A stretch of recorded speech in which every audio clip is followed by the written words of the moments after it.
দেখছো না আমার গৌর কীর্তন করছে। তো তুমি যদি বলো যে আমার সন্তান মারা গেছে, তাহলে যে আমার গৌর কীর্তন বন্ধ করে দেবে আর কীর্তন করবে না, তুমি বলো না, তুমি চলে যাও। শিবাস ভগবানকে এত ভালোবাসে, নিজের স্ত্রী মালিনীর কাছে ছুটে গিয়েছে। মালিনী, স্বামী হয়ে তো কোনোদিন কিছু চাইনি। ও মালিনী, তুমি আজকে কেঁদো না। মালিনী, তুমি যদি আজকে চিৎকার করে কাঁদো, আমাদের উঠোনে যে গৌর কীর্তন করছে কীর্তন বন্ধ হয়ে যাবে। তুমি কেঁদো না মালিনী, তুমি কেঁদো না। বলুন তো মা, যে মা 10 মাস 10 দিন গর্ভে ধারণ করেছে সন্তানকে, তিনি কি চুপ করে থাকতে পারে মৃত সন্তানকে নিয়ে? ভোরের বেলা শিবাসের স্ত্রী মালিনী কাঁদতে আরম্ভ করেছে। গৌর লাফিয়ে করতে করতে শিবাসকে ডেকে বলল, শিবাস, এত রাত্রিবেলা এমন চিৎকার করে কে কাঁদছে?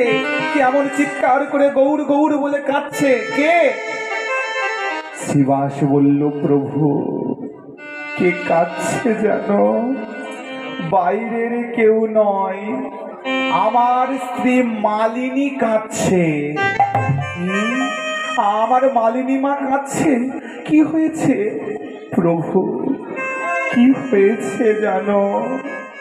আমার 10টা নয়, 5টা নয়, একমাত্র সন্তান গত নিশীথে তোমার বদনে হরিনাম শুনতে শুনতে মারা গেছে। শিবাস, তোমার সন্তান মারা গেছে, তোমার ঘরে এত বিপদ, তুমি আমায় বলনি কেন? শিবাস বলছে, প্রভু, কিসের বিপদ?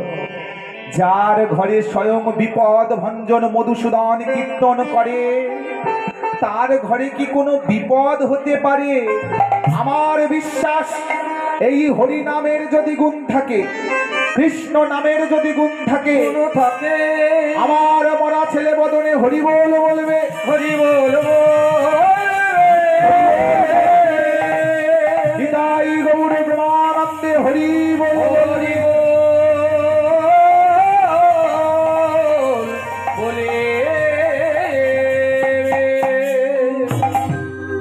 মালিনী মা আমার মৃত সন্তানকে কোলে নিয়ে যেই না গৌরের কোলে দিল, গৌর হরির স্পর্শ পেয়ে মৃত ছেলেটা প্রাণ ফিরে পেল। হরি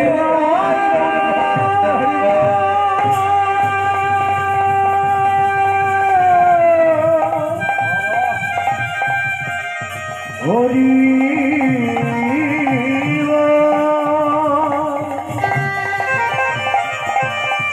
হরি হরি হরি